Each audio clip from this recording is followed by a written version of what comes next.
दो राही रास्ता भूल गए, रंग बदल गया अफसाने का। इन दोनों की शरारतों का लोग अक्सर ज़िक्र करते हैं। अब अगर इनकी मैं शरारतें गिनवाना शुरू करूँगा तो फिर उन्होंने जनाब पापड़ मँगा दिए। ठीक है? खाने में? हाँ, खाने के लिए पापड़ मँगा दिए और भांग वाले पापड़ मँगाए। ओह! अच्छा, सबको खिला दिए।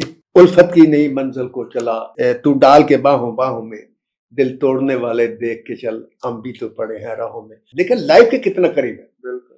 कि रन वाले दे पकड़ परोठे ते छड़ियां दी अग न बल्कि ये कि इस दौर में एक औरत इज्जत से रोटी कमाना चाहे तो टांगे का लाइसेंस नहीं मिलता, लेकिन अगर जिस्म बेच कर कोठे पर जाना चाहे तो लाइसेंस मिल जाता है। हमारे पास तो शुरू एक ही रह गया, एक्शन ठा ठा ठा ठा, दैट्स ऑल। ये कोई सर उसका इल्जाम फिर आप पे ही लगता है। अस्सलाम वालेकुम साहब। बिस्मिल्लाहिर्रहमानिर्रहीम, वालेकुम अस्सलाम। सर जी एक सवाल है मेरा आपसे। एक सवाल है? एक सवाल है जी करें। सवाल मेरा ये है कि आपने जो हमारी पुरानी फिल्म एक्ट्रेसेस हैं, लेजेंड्स हैं, नूरजहां के ऊपर आपने किया, सबिया खानम के ऊपर आपने किया, दीबा बेगम के ऊपर आपने किया, नीलू बेगम के ऊपर आपने किया, एक और हमारी लेजेंड है मुसर्रत नज़ीर, उनके ऊपर आपने कोई शो नहीं किया, कोई प्रोग्राम नहीं किया। क्या वजह है? आपका कोई उनके साथ कोई नहीं, उनके साथ चल रहा है, झगड़ा चल रहा है? झगड़ा क्या है, वो तो पाकिस्तान फिल्म इंडस्ट्री मेरे आने से पहले ये इंडस्ट्री छोड़ के जा चुकी थी। पुरानी हीरोइंस में सिर्फ मैडम सबिया खानम ऐसी थी जो इन रही मेरे आने तक, और फिर आखिरी मैदान में उन्होंने काम भी किया, मेरे उनके लिए स्पेशल किरदार लिखा। मुसर्रत नज़ीर जो थे वो उन पे जब मैं प्रोग्राम आप उन पे प्रोग्राम करना चाह रहे हैं? सर मेरी बड़ी ख्वाहिश है कि अच्छा। क्योंकि उनके नाम जितने एजाज़ात हैं ना, वो कम ही फनकारों के हिस्से में आए। मैं आपको बताऊं कि मैं ना करने की वजह तो सिवाय इसके कुछ भी नहीं है कि ज़हन में नहीं है, और वैसे भी होता ये है कि मैं जब आता हूं तो मुझे आप देते हैं मैटर, आज इस पे करते हैं, आज इस पे करते हैं। तो इसमें थोड़ी कोताही आपकी भी है कि आपको मुसर्रत नज़ीर क्यों याद नहीं है, जब सबिया खानम याद आ गई तो वो क्यों नहीं याद आई? सर इसमें मेरी कोताही नहीं है, मैंने आपको बहुत टाइम से दिया हुआ है उनके ऊपर। और मुसर्रत नज़ीर के बारे में मैंने जब पढ़ा है, जब मैंने उसका डाटा इकट्ठा किया, जब उसकी मुख्तलिफ इंफॉर्मेशंस ली, कुछ आपने भी मुझे दिया, उसको मैं पढ़ा, आप यकीन करें मेरा नहीं दिल किया कि मैं उस पर प्रोग्राम करूं। क्यों सर? साहब जी, जब कम्प्लेक्स हो जाए ना किसी चीज़ को देख के, मुझे अक्सर हो जाता है। मसलन मैं जब किसी राइटर की फिल्म देखता हूँ और वो फिल्म मुझे ऐसे लगती है कि यार काश ये फिल्म मैंने लिखी होती, और जब मैं ये महसूस करता हूँ कि ये फिल्म मैं नहीं लिख सकता, तो मुझे एक कम्प्लेक्स फील होता है, और वो उस वक्त तक रहता है जब तक मैं उस राइटर को मिलके उसकी दाद नहीं दे लेता जी भर के। मसलन मैं आपको मिसाल देता हूँ कि मैंने एक फिल्म देखी, बाज़ार हुस्न। तो देखने के बाद वो फिल्म मैंने देखी, उसके मकालमे देखे, उसका ट्रीटमेंट देखा, तो मुझे ऐसा लगा कि अगर ये फिल्म मुझे दी जाती लिखने के लिए तो मैं ना लिख सकता। फिर मैं ढूंढ के मोहम्मद परवेज़ कलीम को मिला, उनको मैंने, उस वक्त मेरी जेब में 10 रुपए थे, मैंने उस पर लिख कर दिया यही जुमला कि ये फिल्म अगर मुझे लिखने के लिए कहा जाता तो मैं ऐसी शाहकार फिल्म ना लिख पाता। तो ये मैंने उनको बहुत बड़ी बात ट्रिब्यूट पेश किया और उनके हाथ में डाल रखा नोट, तो फिर मुझे सुकून आया। जब मैं मुसर्रत नज़ीर की हिस्ट्री पढ़ी और इसकी फिल्में पढ़ी, इसकी कारकर्दगी देखी, और उसके साथ साथ मैंने म्यूजिक डायरेक्टरों की कारकर्दगी देखी, डायरेक्टरों की सिलेक्शन देखी और गीत निगारों का काम देखा, तो आप यकीन करें मुझे अपनी पूरी फिल्मी ज़िंदगी के जो ये साल हैं, ऐसा लगा कि मैंने आज तक सिवाय ये आदम के और वहशी जट के, मेला के, मैंने कोई फिल्म नहीं लिखी। मैंने इतनी सारी फिल्में लिखी, लेकिन उनका मेयार, ये फिल्में जो हैं इनका मेयार वो नहीं है जो उन फिल्मों का मेयार था। आप यकीन करें, मैं आपको मिसाल देता हूँ, एक फिल्म बनी पाटे खां। पाटे खां के डायरेक्टर एम ए रशीद साहब थे, और एम ए रशीद साहब जो थे वो CSP ऑफिसर थे, मतलब बहुत पढ़े लिखे आदमी थे। कोई डायरेक्शन नहीं सीखी, किसी के शागिर्द नहीं थे, और आते ही डायरेक्टर के तौर पर फिल्म बनाई पाटे खां और सुपरहिट हुई। उनके साथ फिर मैंने काम किया, बड़ा जीनियस आदमी, अल्लाह उनको रहमत करे। कातिल की तलाश लिखी, सुपरहिट हुई। कातिलों के कातिल लिखी, सुपरहिट हुई। नसीब लिखी, सुपरहिट हुई। और प्यार की इंतहा एक स्क्रिप्ट में उनका लिखा जो उनके पास ही रहा, फिर वो चले गए लंदन और फिर वो बना नहीं सके भारत। उसमें एक गीत था, उस गीत के बोल थे, जरा सुनिए। दो राही रास्ता भूल गए, रंग बदल गया अफसाने का। आप इसकी शायरी देखें, शायर की अप्रोच देखें और डायरेक्टर की सिलेक्शन भी फिर देखें, क्योंकि सेलेक्ट तो डायरेक्टर करता है ना। तो इसी तरह मुशर्रत नज़ीर की ज़िंदगी के जब मैं काम देखता हूँ, उनकी फिल्में देखता हूँ और गीत सुनता हूँ, उसमें मुझे म्यूजिक डायरेक्टर भी याद आता है, तो हर एक मुझे कॉम्प्लेक्स में मुब्तला कर देता, आप बिलीव करें। और मुशर्रत नज़ीर को जब मैं उसकी लाइफ पढ़ी तो मुझे मंटो साहब याद आए। मंटो साहब क्यों याद आए कि मुशर्रत नज़ीर ने माशाल्लाह बहुत उम्र पाई और अभी भी हयात हैं। 13 अक्टूबर 1940 को वो पैदा हुई और इस वक्त उनकी जो उम्र है तकरीबन 87 ईयर्स के करीब है। लेकिन मैं मंटो इसलिए याद आए कि मंटो तकरीबन मेरे ख्याल में 36 साल की उम्र में या 42 साल की उम्र में इस दुनिया से चले गए। उनका काम का अरसा जो है वो 10 साल है तकरीबन। 10 साल में मंटो ने इतना कुछ लिख दिया कि आज तक अमर है। मुशर्रत नज़ीर 1955 में पाकिस्तान फिल्म इंडस्ट्री में इन 15 साल की उम्र। हाँ जी, 15 साल। 1945, 56 और 57, ये 3 सालों में उन्होंने वो फिल्में दे दी जो पाकिस्तान फिल्म इंडस्ट्री का, हिंदुस्तान की फिल्म इंडस्ट्री की भी हीरोइन ले लें, हॉलीवुड की भी हीरोइन ले लें, ये रिकॉर्ड नहीं टूट सकता। जब मैं आपको सुनाऊंगा तो फिर आपको यकीन आ जाएगा। यार 3 सालों में सिर्फ टोटल 46 फिल्मों में काम किया। उसके बाद भरी ट्रेड छोड़कर चली गई शादी करनी और फिर वापस नहीं आई, फिर आकर उन्होंने काम भी नहीं किया। तो इतने मुख्तसर अरसे में इतना कुछ कर जाना, ये ऐसे लगता है कि एक स्पेशल ब्लेसिंग थी उनके साथ। और उनको जब मैं कहता हूँ ना, जिनको ब्लेसिंग होती है, जिनको अल्लाह ताला ने किसी मंजिल पर पहुंचाना होता है, तो उनके साथी बड़े अच्छे मिलते हैं जो उनको मंजिल पर ले जाते हैं। इनको गाने का शौक था शुरू से। अच्छा। और गाती थी। फिर ये रेडियो पाकिस्तान पर उन्होंने गाना वाना शुरू किया। अब रेडियो पाकिस्तान पर गाती थी तो इनके जो वालिद थे वो लाहौर ख्वाजा नज़ीर अहमद, ये कश्मीरी घराने की थी, कश्मीरन थी। तो आपको पता कश्मीर में वैसे बड़े खूबसूरत होते हैं, मर्द भी औरतें भी, और माशाल्लाह खूबसूरत भी थी, जवान भी थी, कद्दावर भी थी। और सबसे बड़ी बात जो उसकी खूबी है, जो मैंने सुनी है, मिला नहीं उनसे, मुलाकात नहीं, लेकिन जो उनके मिलने वाले पुराने लोग जब उनकी बातें होती थी तो 2 हीरोइनें ऐसी गुजरी हैं जिनको लोग अदरवाइज बहुत याद करते हैं उनकी बाकी परफॉर्मेंस की वजह से। वैसे एक बाबरा शरीफ और एक मुशर्रत नज़ीर। अच्छा, क्यों याद कर रही है? दोनों शरारती बहुत थे। बाबरा शरीफ भी बहुत शरारती थी, मुशर्रत नज़ीर भी बहुत शरारती थी। अच्छा, बाबरा शरीफ की, अच्छा जो शरारती होता है ना आदमी, वो बड़ा बाएतमाद होता है, क्योंकि आप किसी से शरारत करते हैं वो आगे आपसे नेगेटिव अंदाज में भी आप बात कर सकता है। लेकिन बाबरा में भी एक कॉन्फिडेंस था कि किसी को ये जरूरत नहीं होती थी कि उनकी शरारत से कोई गलत मतलब ले या गलत असर ले और गलत रिएक्शन दे। सेम मुशर्रत नज़ीर थी, उसमें बड़ा कॉन्फिडेंस था। वो आप यकीन करो, उसने टाइटल रोल उसने माई मुंडा का किया तो एक्चुअली वो माई मुंडा थी, मतलब मर्दों में वो औरत नहीं होती थी, वो मर्द बनकर बात करती थी उसकी, तो वो शरारतें करती थी। इन दोनों की शरारतों का लोग अक्सर जिक्र करते हैं। अब अगर इनकी मैं शरारतें गिनवाना शुरू करूंगा तो फिर असल प्रोग्राम रह जाएगा। सर कोई एक बता देता हूँ, मतलब बाबरा शरीफ की एक शरारत बताता हूँ कि आउटडोर में शूटिंग थी। अब सब ने कहा कि यार गर्मी बहुत है तो इस तरह करो कि थोड़ा सा रेस्ट हो जाए, थोड़ा ब्रेक हो जाए, कुछ इस किस्म की बात हुई। लेकिन किसी को जरूरत नहीं थी डायरेक्टर के सामने बोले, तो बाबरा शरीफ को एक शरारत हुई, उसने कहा जी आज खाना मेरी तरफ से होगा।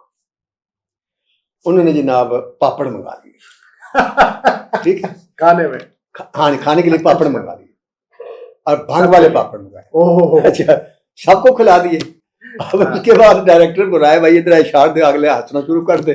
अब हंसते हंसते सारे सो गए। यानी ये उनकी एक बड़ी मासूमाना शरारत थी। इसी तरह जो मुशर्रत नज़ीर थी, वो जब मजाक करती थी सामने बैठे हुए आदमी के साथ, तो ऐसे करती थी जैसा लड़का लड़के से करता है। वो ये एहसास ही नहीं किसी ने दे दी थी कि मैं लड़की हूँ, और उनके साथ लोग बात करते हुए वही अंदाज इख्तियार करते थे। अच्छा, वो मैं कह रहा था ख्वाजा नजीर अहमद के घर में ये पैदा, कश्मीरी घराना था, जी हाँ। तो पढ़ने का शौक था, बड़ी हम्म। शार्प बच्ची थी और गाने का इनको शौक। पढ़ने का शौक था या वालिद को पढ़ाने का शौक? नहीं, इनको शौक था और वालिद को पढ़ाने का शौक था, इसको हाँ, पढ़ने का शौक था। ओके। तो ये दाखिल हो गई और बड़े इम्तियाजी नंबर लिए इन्होंने मैट्रिक में। उसके बाद ये किनेट कॉलेज में दाखिल हुई। अच्छा, हाँ जी, वहाँ इन्होंने इंटर किया। कनेट की पढ़ी है। हाँ जी, हाँ। वहाँ इन्होंने इंटर किया और उसके बाद इन्होंने पढ़ना छोड़ दिया। इनकी पढ़ाई अब तरजीह नहीं रही, वालिद साहब की तरजीह थी, वो चाहते थे कि ये डॉक्टर बने, लेकिन उनका मकसद कुछ और था, अल्लाह ताला ने उनसे कुछ और काम लेना था, वो गाने के अंदर मसरूफ रही। अब गाते गाते उन्होंने वो वालिद साहब रिटायर हो गए, कंट्रैक्टर थे लाहौर म्यूनसिपल कॉर्पोरेशन में, तो आमदनी कम थी, रेडियो पाकिस्तान से रुपया 8 आने इतनी मुआवजा मिलता था। तो इन्होंने वहाँ पे ये एज ए सिंगर थे। हाँ, ये एज ए सिंगर। तो इन्होंने अब सोचा कि मैं as a singer film industry में जाती हूँ, प्लेबैक सिंगर के तौर पर। ये मिली अनवर कमाल पाशा साहब से। अनवर कमाल पाशा पाकिस्तान फिल्म इंडस्ट्री के सतून है। तो उन्होंने जब देखा, इसका गीत सुना, तो आपको पता है जो सिंगर होता है परफॉर्मर भी होता है। स्टेज पर आपने अक्सर देखा बड़े एतमाद से गाता है और एक्सप्रेशन होते हैं ये। तो उन्होंने कहा कि तुम्हारे अंदर एक आर्टिस्ट है, तुम इस तरह करो कि अदाकारी भी करो। उसने कहा ठीक है। तो उन्होंने फिल्म शुरू की, कातिल 1955 की ये बात है। उसमें सबिया खानम हीरोइन थी और संतोष कुमार जो थे वो हीरो थे, और ये साइड हीरो। ये इनका डेब्यू था उसमें। अच्छा, वो फिल्म जो थी कातिल, वो इसलिए ये लोगों की नजरों में उसी वक्त पहली फिल्म से आ गई कि वो फिल्म एक्स्ट्रा ऑर्डिनरी, एक तो सुपरहिट हुई, और उस दौर में गीत बड़े अहम होते थे फिल्मों में। तो उसका एक गीत था जो बड़ा मशहूर हुआ कि उल्फत की नई मंजिल को चला, तू तोड़ के तू डाल के बाहों बाहों में, दिल तोड़ने वाले देख के चल, हम भी तो पड़े हैं राहों में। अब ये गीत के बोल जुबैदा खान, अब ये गीत सुने, फिर इसकी तर्ज सुने, फिर आप सिंगर को देखें और फिर आप डायरेक्टर को देखें, तो आपको ये नजर आएगा कि फिल्म के अंदर जितनी भी टीम थी वो आला तालीम याफ्ता थी और कमिटेड थी। कोई सहारा नहीं लेते थे वल्गैरिटी का, बकबक का, आइटम सॉन्ग का, इधर का उधर का, किसी झूमानी डायलॉग का। अब बहुत ऐसी बात करते थे कि, और उस दौर में फिर लोग समझते थे। मैं आपको मिसाल देता हूँ, नायला फिल्म में कतील शिपाही साहब ने गीत लिखा, उसमें था कि तड़पना भी हमें आता है, तड़पाना भी आता है। देखिए जो मिसरा था, खिलाफे ज़ब्ते उल्फत हमको मर जाना भी आता है। अब जरा इस बोल को देखें कि एक कितनी गहरी बात है, गहरी बात। खिलाफे ज़ब्ते उल्फत हमको मर जाना भी आता है, लेकिन उस दौर के ऑडियंस ने इसको भी समझा, जिसलिए मैं ये नहीं मानता। ऑडियंस का आप कह रहे हैं कि उस ऑडियंस का मयार भी बिल्कुल नहीं आला था जितना आर्टिस्ट का। मैं आपको बताऊं कि ऑडियंस का ट्रेंड नहीं होता, ट्रेंड हम देते हैं। हम जिस तरफ लगाते हैं ऑडियंस वहां लग जाती है और वो समझना शुरू कर देती है। कातिल से जो शुरू सफर हुआ 1955 में, तो 1955 में इनको एक और फिल्म मिल गई, पत्तन। और पत्तन फिल्म सुपर, उसमें ये अकेली थी। उसका तो एक बड़ा गीत था, साडा सजरा प्यार कवे बार बार, दिल तोड़ के पुल जावी ने सजना, कुछ संगीत था, वो भी बड़ा स्ट्रीट सॉन्ग हुआ। और ये पत्तन से सबिया खान के सामने आकर खड़ी हुई और फिर इनको सोलो रोल मिला। पहली फिल्म में उनकी साइड हीरोइन और दूसरे में ये हीरोइन थी और उनके सामने आकर खड़ी, और साथ ही फिर इनको पाटे खां मिल गई। अब पाटे खां फिल्म सुपरहिट हुई। सर एक छोटा सा सवाल है, इन दोनों फिल्मों में, कातिल में और पतन में, इन्होंने कोई गीत भी गाया? मेरा ख्याल है कि इन्होंने गीत मेरे इल्म में नहीं है, लेकिन गीत इन्होंने गाया। इन पर फिल्म के जुबैदा खान के गीत और बाद में मैडम नूर जहां के गीत है वो पिक्चराइज की गई। इन्होंने गाने नहीं गाए, लेकिन ये प्लेबैक सिंगर के तौर पर नहीं उभर सके। अगर कोई गीत गाए भी होंगे तो इनका ऐसा गीत नहीं है जो स्ट्रीट सॉन्ग यादगार बन गया। हाँ, जो यादगार बना गीत वो मैं बाद में आपको बताता हूँ। पाटे खां के बाद फिर इनको टाइटल रोल मिल गया। मैंने आपको बताया ना कि ये लड़की बात करते थे लड़की में माही मुंडा, तो राइटर ने इनको देखा और उन्होंने फिल्म लिखी माही मुंडा के नाम से, इसको टाइटल रोल दिया। उस में एक गीत बड़ा मशहूर है, रन्ना वाले दे पकड़ परोठे ते छड़े दी आग ना बोले। अब देखिए ये भी जो गीत है, ये तो ऐसा गीत है, ये तो ज़रबुल जरूर मिसल भी है, और दूसरा ये क्या, लेकिन लाइफ के कितना करीब है कि रन वाले दे पकड़ परोठे ते छड़िया दी आग न बल्कि ये, तो उसमें ये चूंकि वो कॉमेडियन था उसके ऊपर था, वो बड़ा फिर सुपर हिट हुआ। और इसमें इनके ऊपर जो गाना पिक्चर है वो भी बहुत अच्छा था। अब वे मैं नार पटोले वर्गी। अब देखें आजकल के गीत आप सुन लें, औरत अपनी तारीफ करती है, आप यकीन करें कि उसमें आपको शाइस्तगी नजर नहीं आएगी। वे मैं नार पटोले वर्गी, इसमें हर चीज है, लेकिन आप देखें शाइस्तगी के अंदर छुपी हुई है। तो ये फिल्म भी सुपरहिट हुई। उसके बाद फिल्म आती है बागी।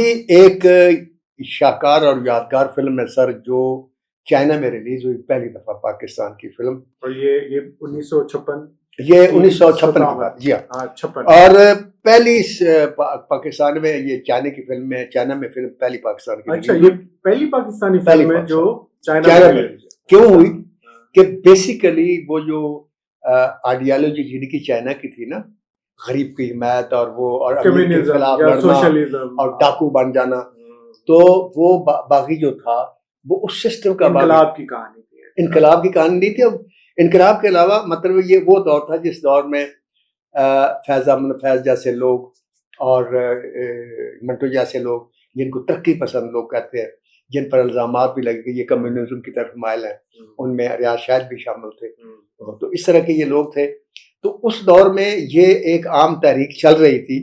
कम्युनिज्म का जो फलसफा था वो सरमायादाराना निज़ाम के ऊपर असरअंदाज हो रहा था। तो कुछ जो दीदावर लोग थे वो इस पर अफसाने भी लिखे, लोगों ने गज़लें भी लिखी, और ये बहुत काम, और ये बागी फिल्म भी उसी सिलसिले की कड़ी थी, इसलिए ये चाइना में रिलीज हुई। अच्छा। और वहाँ ये सुपरहिट हुई और बहुत चली। और सुधीर साहब उसके हीरो थे।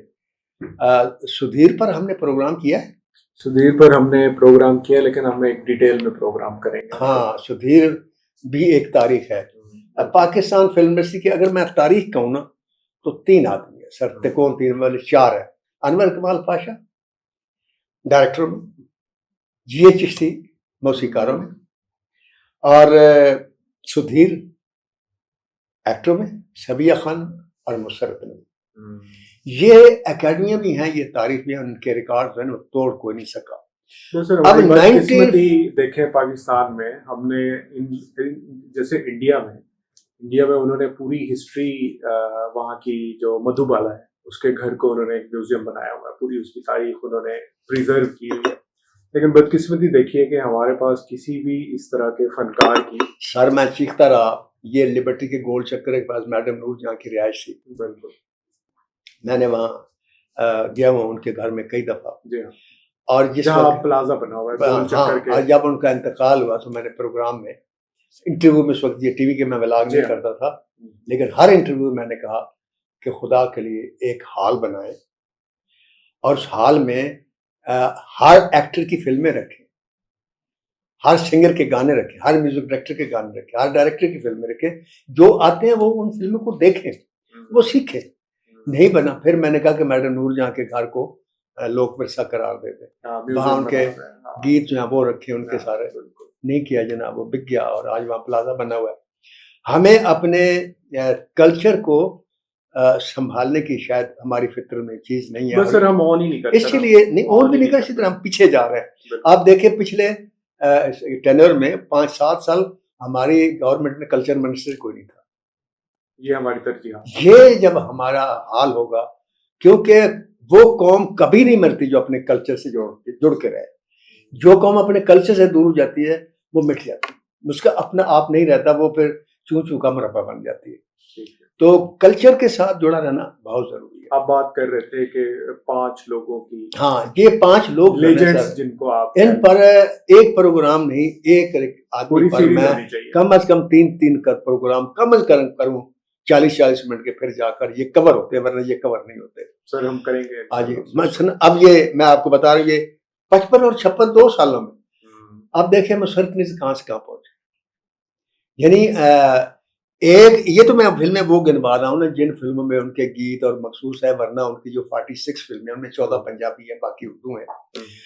और 46 फिल्मों में 1 या 2 फिल्में होंगी जिन्हें आप नाकाम कह सकते हैं, वरना हर फिल्म सुपर हिट है और एक्स्ट्रा ऑर्डिनरी सुपर है और सर, यादगार। आप उस जमाने की जो नाकाम फिल्में होती थी उनकी भी एक्सप्लेनेशन देते हैं कि वो माली लिहाज से नाकाम नहीं होती थी। मनी वो एक अलग बात है, वो माली लिहाज से तो मतलब प्रोड्यूसर बच जाता ड्यू टू सिनेमा की वजह से। लेकिन बात यह है कि नहीं, हमारी ऑडियंस को ये भी पता होना चाहिए कि आज की नाकामी क्या है और उस दौर की हाँ, नाकामी में आज फर्क की क्या अगर है। आज भी सिनेमा बन जाए जितने उस दौर में थे, आप यकीन करें कि पाकिस्तान में फिल्मों की भरमार शुरू हो जाए। लेकिन वो समझ नहीं आ रही है। मैंने मरीम नवाज से रिक्वेस्ट भी की थी कि आपने प्रोड्यूसरों को पैसे दिए, अच्छा कदम है, ये बुरा कदम नहीं है, लेकिन इनको पैसे देने की बजाय अगर आप सिनेमा बना दें सर्किट में, तो ये प्रोड्यूसर ऑटोमेटिकली जिंदा हो जाएंगे। क्योंकि इस वक्त आप देखें ना, एक फिल्म है, हमारी फिल्म थी बुल्ला, आप देखें कैपिटल में सिंगल स्क्रीन पे लगी, वहां से उतर गई, वहां चलती रही और 35 लाख रुपए से ऊपर उसका शेयर। अगर इस किस्म के सिंगल सिनेमा सर्किट और सर वहां पे जो अवाम का जो एक फनकारों से लगाव, फैमिलीज का आना, वो आपको मतलब ठीक है, आपके जो मल्टीप्लेक्सेस हैं उनका एक अपना एक असर है लोगों के सर, ऊपर। ये अब क्लास में आ गया ना, ये ब्रांड बन गया। हाँ, अब हर आदमी ब्रांडेड सूट नहीं पहन सकता, नहीं हर आदमी ब्रांडेड जूता नहीं पहन सकता, हर और ब्रांडेड वो बैग नहीं लटका सकते। बिल्कुल। तो ये अब 1800 से 2000 3000 रुपए तक टिकट है। बिल्कुल। सर कौन अफोर्ड करता है? उसके अलावा आने जाने का खर्चा लगाए, पेट्रोल लगाए, टाइम लगाए। तो ये एक्स्ट्राऑर्डिनरी फिल्म होगी तो लोग देखने आएंगे, वरना नहीं आएंगे। वरना आप देखें कितनी फिल्में लगती हैं, आपको नाम भी नहीं पता होता। अच्छा यार लगी थी, पता है जुमे को लगी थी, इतवार को उतर गई, हफ्ते को उतर गई, उन्होंने कहा ये हम इसको शो नहीं देते, वो डीपीसी जो भी कुछ है तो वापस कर देते हैं। लेकिन अगर सिंगल स्क्रीन हो तो वहां फिल्म चलती है। तो वो आज नहीं हो सकता। ये मैं वो बीच में आ गए थे बात, एनी आओ। अब आते हैं कि 55 और 56 2 सालों में इतना लंबा सफर इतनी तेजी से तय करना। अच्छा, उसकी एक और भी वजह जो कि उस वक्त हीरो ने 2 ही थी, एक सबिया खानम थी और एक ही है, और हीरो 2 थे, एक सुधीर था और एक संतोष थे। दर्पण बाद में आया। अच्छा, वो इनसे बाद में आया। अच्छा, उसके बाद 57 आता है।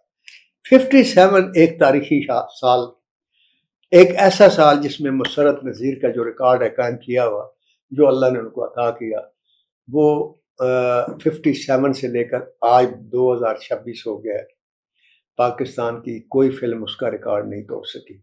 और मजेदार की बात बताऊं सर कि हिंदुस्तान की भी कोई फिल्म उसका रिकॉर्ड नहीं तोड़ सकी। अच्छा, हाँ, वो फिल्म थी सारे यक्के वाली। अच्छा, यक्के वाली में ये टांगा चला थी, ये सात मिनटों का अफसाना था, ये उस पर फिल्म बनी थी। अच्छा, उससे माखूज थी उससे कि, और उसकी बेसिक लाइन ये थी कि एक लड़की टांगा चलाती है तो उसका चलान हो जाता है। वो कहते हैं कि आप टांगा नहीं चला, पहले लाइसेंस बनवा कर लाए। वो लाइसेंस लेने जाती तो वो कहती है और तो हम टांगे का लाइसेंस नहीं दे सकते। वहां फिर मंटो साहब ने जुमला लिखा था कि इस दौर में एक औरत इज्जत से रोटी कमाना चाहे तो टांगे का लाइसेंस नहीं मिलता, लेकिन अगर जिस्म बेचकर कोठे पर जाना चाहे तो लाइसेंस मिल जाता है। ये थी कहानी।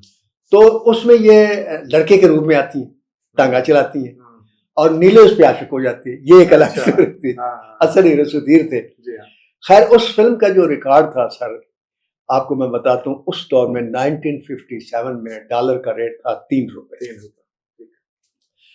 और उस वक्त रुपए में 16 आने होते थे और आने में 4 पैसे और पैसे में 8 दमड़ी होती थी। ये उस दौर की बहुत पुरानी बात जी, पुराने चले गए आप। उस दौर में इस फिल्म पर पैसे खर्च हुए थे 1 लाख रुपया। अच्छा, और इसकी इनकम थी 45 लाख रुपया। 45 लाख, यानी कि 45% ज्यादा असल बिजनेस से इसने प्रॉफिट कमाया। आज दुनिया की कोई ऐसी फिल्म नहीं है, 45% नहीं सर, 45 गुना।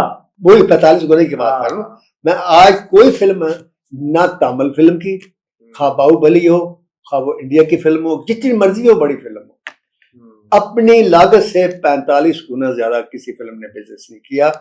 और इस फिल्म से बारी स्टूडियो की तामीर शुरू हुई। इसकी प्रोड्यूसर बारी में एक फिल्म कमाई से 92 कनाल पर मुश्तमिल एशिया का सबसे बड़ा स्टूडियो, जिसमें 10 फ्लोर थे। सर ये वैसे क्लेम सही है कि वो बारी स्टूडियो एशिया का सबसे बड़ा स्टूडियो था? बिल्कुल। अच्छा, ना चाइना में ना इंडिया में। इंडिया की शूट मैं खुद देख रहा हूँ, किसी में 2 फ्लोर है, किसी में 1 फ्लोर है। वहाँ लोग अक्सर कोठरी में शूटिंग करते हैं, फ्लोर में कम। इसके 10 फ्लोर थे। अच्छा।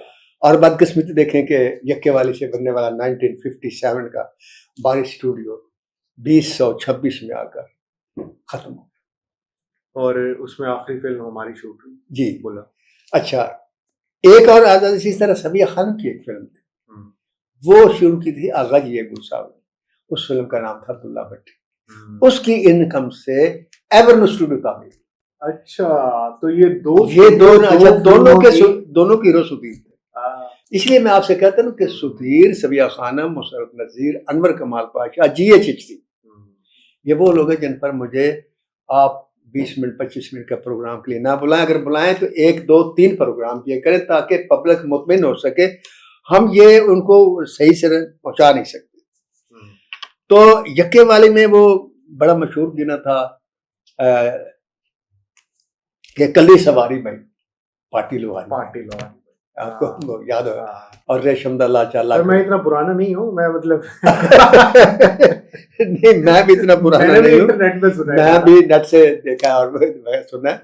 आपको पता मेरी तो उम्र ही 18.5 साल है आपके सामने। आप तो मुझसे भी। तो वो जो गीत था बड़ा चला, हाथ टांगे वाला शुरू हो गया, कली सवारी भाई पार्टी लोहारी भाई। और एक स्ट्रीट सॉन्ग बन गया, स्ट्रीट सॉन्ग बन गया। और दूसरा भी स्ट्रीट सॉन्ग था जो उन पर पिक्चराइज था, रेशम दा लाचा लखवे नाले बुलियां ते सजरा साकवे। अब इसमें देखें, आप इस बोल को सुने, रेशम दा लाचा लखवे नाले बुलियां ते सजरा साकवे।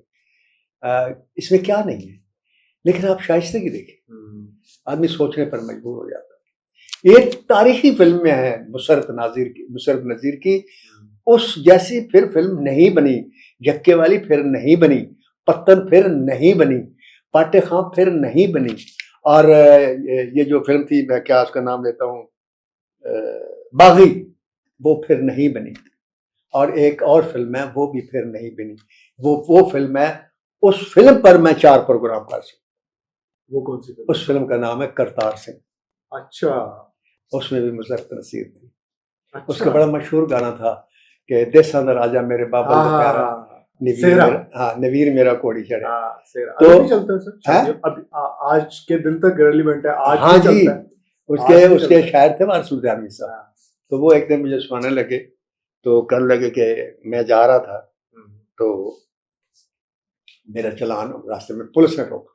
रात को 12-1 बजे जाते थे, स्टूडियो से जा रहे थे अपने घर। और आपको पता शायद लोग टीवी भी लेते हैं, कुछ ऐसा भी हो जाता है।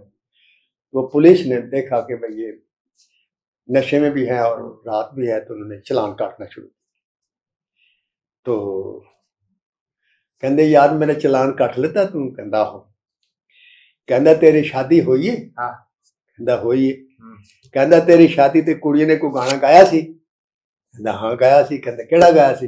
देसां दा राजा मेरे बाबल दा प्यारा, अबड़ी दे दिल दा सारा, नवीर मेरा कोड़े चढ़े। कहता मैं लिखा, उन्हें चलान पार दिता। क्या बात। ये मुशर्रफ नजीर थी। मैं आपको बता रहा हूँ कि अब बात वो होती है कि जिसका फिर तोड़ ना बने। मसलन वैशी जट अल्लाह ने मेरे से लिखवाई, फिर नहीं बनी ऐसी। मौला जट तुम्हारा नहीं बनी ऐसी, लेजेंड ऑफ मौला जट नहीं बनेगी ऐसी। तो वो फिल्में ये आदम फिर नहीं बनेगी। तो ऐसी फिल्में जिस दौर में उन्होंने लिखी, और करतार सिंह सर एक फिलासफी है, एक पूरी हिस्ट्री है हिंदुस्तान और पाकिस्तान की तारीख की। तो एक और प्रोग्राम भी ध्यान में रखिएगा कि सिख का रोल मुसलमान अदाकारों ने 4 ने किया। 4 में बेहतरीन कौन था, इस पर हम प्रोग्राम करेंगे, फैसला हम पर छोड़ेंगे। करतार सिंह में अलाउद्दीन ने किया, जानवरियाम में इकबाल हसन ने किया, सखी बादशाह में गुलाम मुहिउद्दीन ने किया, और मलंगी में मदर शाह साहब ने किया। तो ये फिर हम फैसला हम पर छोड़ेंगे कि किसने अच्छा काम किया। 12 ये मुशर्रफ नजीर थी सर, भरपूर जवानी में, भरपूर अरूज में। खुद तो डॉक्टर ना बन सकी, लेकिन डॉक्टर की बन गई। अच्छा, इनके भी डॉक्टर थे। हाँ, डॉक्टर अरशद से इन्होंने शादी की। वो भी सियालकोट के थे, लेकिन बाहर रहते थे। शादी करने के बाद ये मुल्क से बाहर चली गई, तकरीबन 20 साल बाहर रही, फिर वापस आई बतौर आर्टिस्ट नहीं। फिर इन्होंने गाने का जो शौक था वो एक अंदर मौजूद रहा, और फिर उन्होंने एक गीत गाया जो एक ही गीत उनके लिए काफी और बतौर सिंगर अमर कर गया, और वो गली गली लोगों ने गाया कि मेरे पीछे पीछे आंदा मेरी चाल वेना है गिरे वाले आवे मेरा लौंगा वाचा। लौंगा। ये मुशर्रत नज़ीर थी, और आज भी अल्लाह की रहमत से बाकायदा हयात है। अल्लाह ताला यहाँ उनको पाकिस्तान में रहती है। जी पाकिस्तान में रहती ये है। मुझे नहीं पता किस वक्त अच्छा। पाकिस्तान में या वहाँ है, लेकिन चूंकि वो कनाडा या अमेरिका में होती थी, जी। तो पाकिस्तान में सर क्या लेंगी इस उम्र में, अगर वहाँ रहेंगी तो उनकी केयर भी ज़्यादा अच्छी होगी और वो सुकून से भी रहेंगी। तो अल्लाह ताला उनको ज़िंदगी दे और पाकिस्तान को दो चीज़ें ज़रूरत, तीन चीज़ें अता करे। एक मुशर्रत नज़ीर जैसी हीरोइन दे, एक अनवर कमाल पाशा जैसा डायरेक्टर दे, एक जी चिश्ती जैसा म्यूजिक डायरेक्टर दे, और कतीर शिफाई, सैफुद्दीन सैफ, मुनीर न्याजी, तनवीर नकवी ऐसे शायर अता कर दे। तो पाकिस्तान फिल्म इंडस्ट्री पर जो ये एक छाप लगी हुई है कि हम अच्छी नहीं फिल्में बनाते, और वाकई हम नहीं बनाते, हम फिल्में बनाते हैं। वो लोग फिल्म नहीं बनाते थे सर, वो फिल्म के जरिए एक आइडियोलॉजी पेश करते थे, एक सिस्टम के बारे में बात करते थे, एक निज़ाम के बारे में, एक सोसाइटी के बारे में, किसी इशू के बारे में। हमारे पास तो इशू भी एक ही रह गया, एक्शन ठा ठा ठा ठा, दैट्स ऑल। ये कोई सर उसका इल्जाम फिर आप पे लगता है। मैं इसको एक्सेप्ट करता हूँ, जो है मैं एक्सेप्ट वो करता हूँ सर। मुताबिक करवाया मैंने industry पाकिस्तान फिल्म इंडस्ट्री को बेपनाह इस पे फायदा सर हम एक फायदा हम पहुंचाया, तफसील में प्रोग्राम लेकिन करेंगे। मैंने नुकसान इस- भी पहुंचाया। इसके ऊपर हम एक डिटेल में प्रोग्राम करेंगे, और एक डिटेल में हम ये जो आप 5 लोगों को ट्रिब्यूट पेश करने की बात कर रहे हैं, ये भी एक पूरा एक प्रोग्राम का मुतकाजी है ये टॉपिक, तो इसके ऊपर भी हम करेंगे। आज के लिए इतना ही काफी है। कोई सवाल है तो कर ले। सवाल सर आज के लिए मैं ऑडियंस से रिक्वेस्ट करूंगा कि नाज साहब से अगर आप कोई सवाल करना चाहें पिछले एपिसोड्स के हवाले से, इस एपिसोड के हवाले से, तो कमेंट्स में लिखें। आपके नाम के साथ नाज साहब से वो सवाल पूछा जाएगा, और नाज साहब इंशाल्लाह सर आप देंगे ना जवाब उसका? जी आप उसका जवाब देंगे ना? बिल्कुल दूंगा। तो नाज साहब उसका और हर किस्म का सवाल कर सकते हैं, बगैर झिझके, बगैर शर्माए। हाँ मतलब लेकिन ये नहीं है कि जी नासिर साहब से ये पूछेंगे तो नासिर साहब फील कर जाएंगे, ऐसी कोई बात नहीं। मैं जो प्रोग्राम करता हूँ मैं इन लोगों के लिए करता हूँ, और इन लोगों की वजह से मैं हूँ। वो मैं जैसे कहूँ ये मेरा वोट बैंक, ये है तो मैं हूँ। ये अगर सुनने वाले नहीं होंगे तो माइक के सामने अकेला मुकर्रर कितनी देर तक बोल सकता है? बिल्कुल दुरुस्त बात है। ये मेरे सामाईन है, बिल्कुल, और मेरे लिए बड़े उनको हक है आपके ऊपर, इनको हक है हर किस्म की बात करने का। एक छोटी सी मेरी रिक्वेस्ट रहेगी कि बस आपने तहजीब के दायरे में जो भी आपका सवाल है, एतराज है, जो भी है, लेकिन तहजीब के दायरे में आप करें, तो हम इंशाल्लाह जरूर वो नाज साहब से पूछेंगे, और नाज साहब उसका जवाब भी देंगे। प्रोग्राम देखने का बहुत शुक्रिया, उम्मीद है आपको ये पसंद आया होगा। और एक छोटी सी रिक्वेस्ट है, चैनल को सब्सक्राइब कीजिएगा, और अपने दोस्तों के साथ जो फिल्म की कहानी सुनने में इंटरेस्टेड है उनके साथ इसको जरूर शेयर कीजिएगा। इजाजत दीजिए, अल्लाह हाफिज।